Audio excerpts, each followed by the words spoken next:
right now.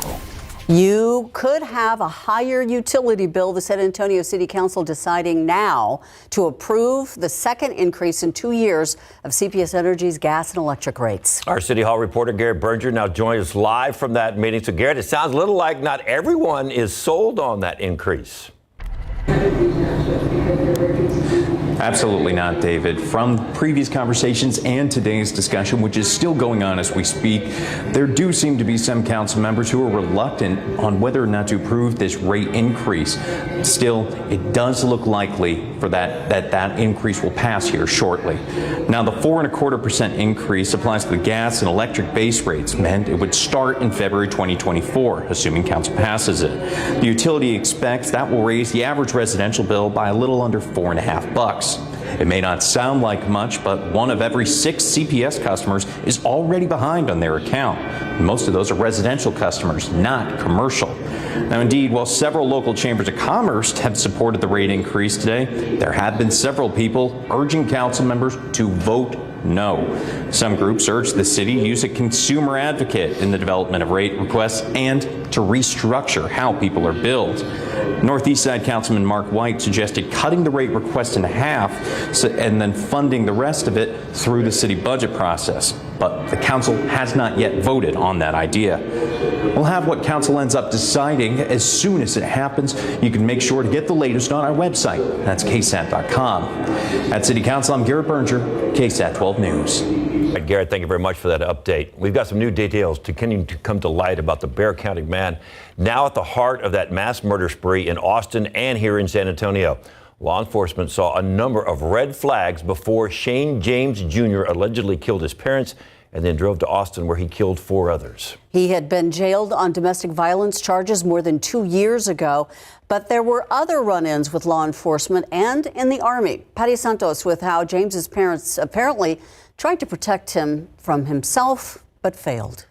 Bexar County Sheriff Javier Salazar says capital murder suspect Shane James Jr. was spiraling before Tuesday's murders. From what the family members are telling us, he's had mental health issues for some years. Deputies arrested the 34-year-old on January 6, 2022 on 3 misdemeanor charges of assault at his parents' home on Port Royale. We believe that the victims of those assaults at that time were the 2 decedents, the 2 victims that were deceased, and then a sibling. More than a week later, his family told a BCSO victims advocate on January 14th they didn't want him in jail. The family stated that James does not belong in jail. He has mental health issues. By January 27th, the Bexar County judge relaxed the conditions of his bond so he could return to his parents' home. Again, I'm speculating, but I believe that may have been done at the request of the family members that said, hey, he's got nowhere else to go but home. On March 7th, 2022, James was released from jail. On March 8th, we now know that he cut off his ankle monitor. And those 3 charges then became warrants for his arrest. On August 23rd, BCSO was called back to the James's house for a mental health episode. Salazar says deputies realized Shane James Jr. had 3 misdemeanor warrants, and they say he was naked and belligerent. They were making every effort to avoid a violent confrontation with what they could tell was an unarmed man in the nude. That is a no-win situation for them. After failed efforts to get him to walk out peacefully, deputies left without arresting him. We never got another call. Until Tuesday, after a shooting spree in Austin, leading deputies back to the James's home. There was nothing to indicate that this individual was going to commit a murder, and certainly not one of this seriousness where you have multiple victims. Just today, investigators became aware of a prior domestic violence incident involving James. The sheriff says it happened while he was in the Army before he was discharged. Patty Santos, KSAT12 News. Now, there were many calls made to the James home over the last 5 years as well. Coming up in our next half hour, we're going to hear from some of the victims' families who lost loved ones in Austin. And then later today on KSAT12 News, the many warning signs that should have been noted and who helped James get out of jail. Outside with live cam, kind of the same pattern for the last 4 or 5 days, but it looks like things are going to be changing here over the next day or two, huh? Yeah, you're right, David. We've got more clouds today, an indication that more moisture is starting to surge in here. We're going to see the cloud cover most of today. More clouds coming up tomorrow as well, and then we get big changes over the weekend in the form of a cold front. Let's look at the satellite picture and get an idea of where these clouds are at the moment. And there are some breaks if you're out near Floresville or next in the sun's peeking out. I do think we'll see some peaks of sun even here in San Antonio today.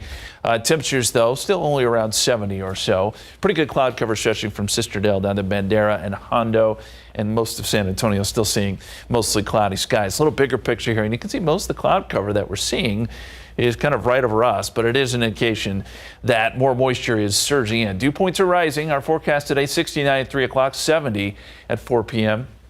Look for clouds to really thicken up tonight, and I think by tomorrow morning we're looking at fog, maybe some drizzle to start your Friday.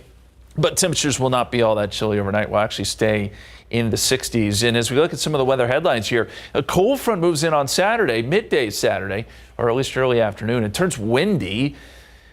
Post front, we could see some higher mountain cedar counts. And could we see some freezing temperatures Monday morning? All things we're looking at. Plus, 6 years ago, it snowed in San Antonio. If you remember that, we're going to take a look back in weather history coming up here in just a few minutes. Guys. Thank you, Justin. New at noon, several people need a place to stay after a fire at an apartment complex on the northwest side. Crews called to the 7800 block of Callahan Road just before 9 this morning. 8 apartments ended up getting fire and smoke damage. The people in those units displaced. 2 people were hurt, but we're told their injuries were minor and they were not taken to the hospital. One neighbor we spoke to says as he realized something was wrong, he rushed to tell other residents. Ran down the stairs, saw the fire burst in my mind. I should go check and see if my neighbors ran back up, banged as hard as I could on their door just to make sure. The complex working to rehouse those displaced residents. Red Cross will be called if they are needed. A 4-year-old boy's bedroom on the city's east side taking more than 60 gunshots. He would die in that bedroom back in 2017, and now we are hearing from a key witness as to how that happened. The drive-by shooting trial to determine who killed DeErlevion Whitley. It's going into its second day. Quentin Phillips, one of 3 men charged with the little boy's murder. Yesterday, the jury was shown a video of the moments leading up to the shooting that indicated Phillips was the driver of the car.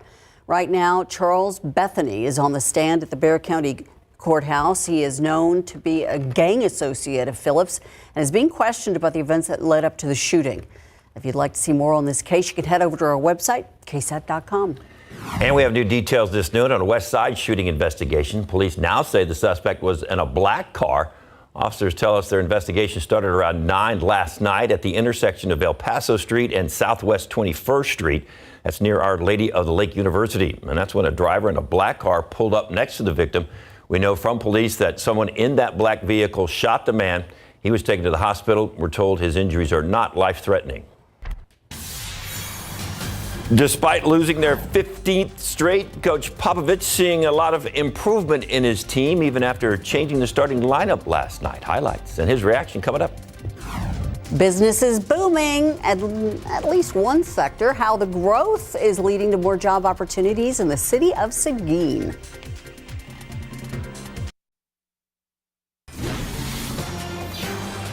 Getting materials in and out to their customers around the world is key for manufacturers, and the city of Seguin is catching the eye of different companies because of its ideal location between 2 major Texas cities. Tiffany Huertas with what makes this city home to more than 8,000 manufacturing jobs, with more jobs on the horizon. When you drive 30 minutes east of San Antonio, you will run into this growing community. You will see homes, retail, and trucks. Manufacturing is the heart of the Seguin economy. We visited a company that has deep ties to the area. After putting on our safety vest and goggles, Bill Vanderwall, Director of Mill Operations for the Central Division at CMC Steel, Texas, shows us around their site. He says it's the first time a news crew has been allowed this access. People think our steel mills are shoveling coal and, what it was in the turn of the century, and it's not. These are high-tech manufacturing jobs. Vanderwall is proud to be part of this team. He has been working here for about 25 years. We do merchant products that go into trailers, and then rebar goes into obviously construction of buildings, highways, bridges. Dozens of cameras capturing every step of the process. From buildings being torn down to washers and dryers, a lot of old cars. A lot of it has to go through our shredder. Car will go in there and come out in fist-sized chunks in about 4 seconds. From there, the scrap metal goes into the melt shop where it's melted down to a liquid. From there, it's alloys and different things are added to make it the grade that we want it to be. It goes to the caster where it's turned back into a solid, and then that solid comes over to the rolling mill and becomes a finished product. A manufacturing company that wants to move into Seguin, what would you tell them? I think the biggest part is the accessibility of our leadership in the city and county. Just that everybody's accessible, and you can get your questions answered. The highways, the railroad, everything is here for you to be able to move your products. More than 30 other manufacturing companies have also chosen Seguin, creating thousands of jobs in the region. We have spearheaded a ton of efforts in workforce development to strengthen our workforce development pipeline. Josh Sniker, executive director of the Seguin Economic Development Corporation, says the location is attractive for manufacturers. 35 minutes from downtown San Antonio, about an hour south of Austin. That really enables manufacturers to get their goods into growing markets as well. But even outside of that, proximity to the Port of Houston, which is about 2.5, 3 hours away, and then proximity to the U.S.-Mexico border. As Seguin experiences growth, Vanderwall welcomes it and looks forward to the future of manufacturing here. We are definitely on the growth again and looking forward to seeing what that brings. Tiffany Huertas, KSAT12 News. Taking a look outside with live cam. We've got the clouds now. Certainly not the pretty day we had yesterday. It was a little bit more like December today, I guess. Yeah. Just with the clouds, actually, it's just as warm. We're going to see temperatures make their way up to about where they were yesterday, around 70 or so. The aquifer holding pretty steady, honestly. It's at 637.5 in your pollen count. Surprisingly, it's just mold, zero low at 250. But as we've been saying, get ready for some mountain cedar this weekend with a cold front. We're going to talk about some timing shifts with that cold front coming up.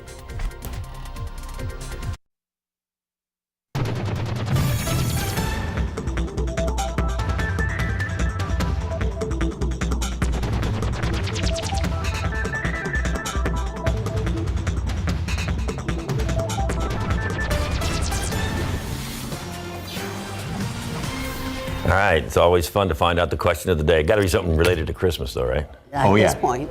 Hey, okay, but first, David, are you sitting down? You may want to, because you're going to get dizzy looking at all this. I want to show you all of the goodies that we have right here. Look at that Yule for you and guys. our good buddy Dario is making up this chocolate tres leches you're cake killing me. Stop. with a cream filling in it. And you know what the best part is? What?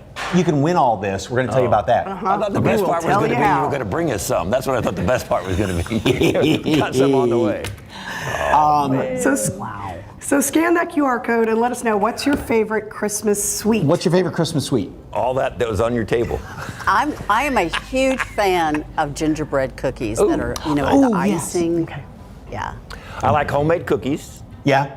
And you got to go to certain stores to find the bags of the old-time Christmas candy. They don't sell them in like the big box stores anymore. You got to go to certain stores. You know what I'm talking about? Like the ribbon. The ribbon and candy, the yes. mix. Yep. And it's all hard candy, but that's my favorite stuff around Christmas. Oh, yeah, I forgot about ribbon candy. Yeah. I know where to find some, but I'm not going to tell you because then I don't want everybody going in this out when I get there. I'll tell you what, you go find some of that. I'll save you a little bit of this. We'll swap. Thank you. Okay. Ooh, deal. You're fine. Yeah. Ooh. I know where they sell ribbon candy. Where? I'm not going to tell you. Okay. But I know probably a different place. Yeah. Maybe so. That's good. I don't know. How about you, Justin? I like that. I think it's called like reindeer food. It's like the pretzels and the Chex Mix is like in the powdered sugar. That's you know pretty what I'm good. talking Good about? stuff. Yeah, I do like Sweet that and stuff. salty. Ooh. Throw some M&Ms in there too. Yeah. Yeah, we're getting closer to Christmas. Still don't have a concrete Christmas forecast yet. Once we do, we'll let you know. But we do know that it's going to get colder over the weekend. Let me go outside for you first, and we'll show you that we've got mostly cloudy skies and temperatures. At this hour, still in the mid-60s. We've warmed up from our low this morning in the 50s with a good southeasterly wind now, so that is ushering in some good moisture, and that will actually keep temperatures in the 60s overnight tonight. So we've had some cold mornings this week. Not so much tomorrow morning. In fact, it'll be somewhat humid, and we may see some fog and drizzle as well. 69 right now in New Braunfels, 69 Seguin. There's like the cloud cover. We've got quite a bit of it. Some low clouds, probably some cirrus on top of that. So it's going to keep us mostly cloudy today. Temperature-wise, there are some 70s, especially in places where the sun is popping out. 73 in Carrizo Springs, 73 in Cotulla, 73 Kennedy, 72 in Gonzales, and then 60s across most of the hill country and Bexar County. It's 68 right now down there at Stinson and 62 in Helotes. Dew point forecast. Yeah, we'll see a steady increase in dew points. In fact, they'll make their way up into the 60s by tomorrow morning. That should lead to some fog, as we mentioned, so that could impact your Friday morning commute. We didn't see much in the way of impacts this morning, but I think tomorrow probably a little bit more fog and maybe a few sprinkles too. 68 degrees at 2 o'clock today, 69 3 o'clock. We're up around 70. Again, some peaks of sun here and there, and then those clouds fill in overnight. 66 at 7 p.m., 65 at 8 p.m., and down into the low 60s by midnight. Again, just not near as cool as the last couple mornings. Here's what our forecast looks like today. This does show the clouds holding on most of the afternoon. Now, as we get into tomorrow, clouds expand. We get the patchy fog. But notice tomorrow, this particular model has the clouds going away by the afternoon. If that happens, and it looks like it will, that'll allow temperatures to be fairly warm by tomorrow afternoon. We're talking upper 70s. Then as we get into Saturday, and here's where some of the changes have occurred with our computer models. Now, we thought the front would come through maybe midday Saturday. They're pushing it back just a little bit time-wise.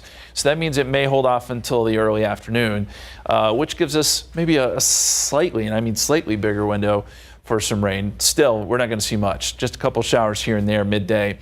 That front pushes through. The rain pushes southeast. And then by Saturday evening, we're getting the windy conditions. Skies will clear, but those winds will really pick up, especially Saturday night. So this is at 10 o'clock on Saturday. Gusts 30 to 35, maybe even a little bit higher than that out of the north. So we would say tie those Christmas inflatables down, otherwise they'll be in your neighbor's yard or even further down the street if you don't. And then as we get into Sunday morning, winds start to calm a little bit, but they're still strong enough here. Gusts 20 to 25 where we'll get wind chills in the 30s. So Sunday morning is going to be awful chilly. And then by Sunday afternoon, temperatures warm up. Winds start to subside even a little bit more. Still, I think they're strong enough to where we may have a bit of a fire danger. The air will be extremely dry on Sunday, and you get any sort of gusty wind. That's something we have to think about here with our drought conditions we're under. Then the other part of this, we get the cold front through on Saturday. Sunday morning, we're down to 39. Look at Monday morning, 33. That's in San Antonio. So know that the outlying areas, there's a decent chance we could get down near freezing. Certainly in the hill country, light freeze is a good bet on Monday. So we want to make everyone aware of that. Extended forecast, we'll go 78 tomorrow, 76 on Saturday before the front comes through, and then those temperatures dip close to 40 by Sunday morning with wind chills. 62 on Sunday, 65 Monday after that cold start, and then more clouds by Tuesday and Wednesday. Thank you, Justin. A lot to watch. How the UTSA athletic director is able to keep Roadrunners head coach Jeff Traylor in town, and a local high school star getting rewarded for his performance on the field. Coming up.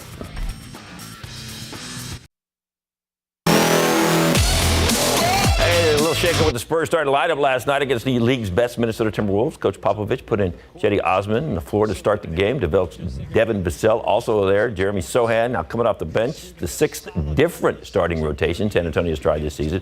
First quarter, Spurs forced a turnover. There's Vassell on the fast break coming up. There he goes. There's the turnover, and here comes Devin. Two-handed slam. It went back and forth for a while, tied at 73. Zach Collins throws a lob to Victor Wembanyama. That's always sweet to watch. T. Wills finally broke away late, though, in the third to big man Rudy Gobert. Gobert had 20 rebounds. Minnesota forces Spurs in a lot of bad shots. Turnovers down the stretch cost them. Vassell led the way with 22. Wemby had 12. Spurs only hit 8 out of 36 from three-point range. They lost 102-94, although Pop was pleased with the effort. I think they did well. It's the best team in the West, and we gave them a good run. If you shoot 8 for 37 from 3, you're going to have a tough night, and a whole lot of things better be perfect after that. Can't make many mistakes. And We're making mistakes, but I thought their competitiveness was great. Execution was getting better all the time, but there's still too many mistakes, not enough habits. All right, so see if they can end this losing streak tomorrow night when they host the Chicago Bulls, who are a great team, a little bit better than the Spurs, but maybe the Spurs can pull one off since they are at home in the Frost Bank Center tomorrow night. Tip-off 7:30. And with his record of 2 conference titles in a row and this year challenging for the third, UTSA head coach Jeff Traylor became one of the coaches getting some attention from 2 Power 5 conference schools within 2 weeks. One of the interviews was with Texas A&M, the other Houston Cougars. Of course, that attention caused a stir, not only in San Antonio, but around the college football world. Traylor kept things close to the vest, never really revealing anything about the contact, mainly because he was focusing in on the task at hand the rest of the season and trying to make it to the conference championship game. Since all that happened, Traylor expressed his commitment to UTSA. He said the interest from other teams actually helped get things within his own program moving, something he had been pushing for a while. KSAT12 sports director Larry Ramirez spoke with UTSA athletic director Lisa Campos to find out what the school is doing to keep Traylor here in San Antonio. We signed him to a 10-year deal for a reason. We want him to be here. We want him to continue building. And that's him. He's a builder. He's a legacy guy. And he knows that there's something very, very special happening here. Every year we have made some sort of significant improvement to football, whether it's, Coach almost being, I think he's the second highest paid G5 coach in the nation. And his assistant coaching pool is, maybe top 3 in the G5. That I think that really demonstrates the commitment that we have made to him and to the program. And so far, he has honored that commitment. Traylor and the Roadrunners are going to be back in action December 19th. It's the Frisco Bowl, and they'll be taking on Marshall. This year's John J. Wayne Player of the Year is senior quarterback Jackson Gutierrez out of the John Jay football program. Gutierrez, who is committed to Navy, was the catalyst in the Mustangs' historic season and playoff run. The dual threat QB finished his senior campaign 19 rushing touchdowns, 15 passing TDs, and over 2,800 total yards.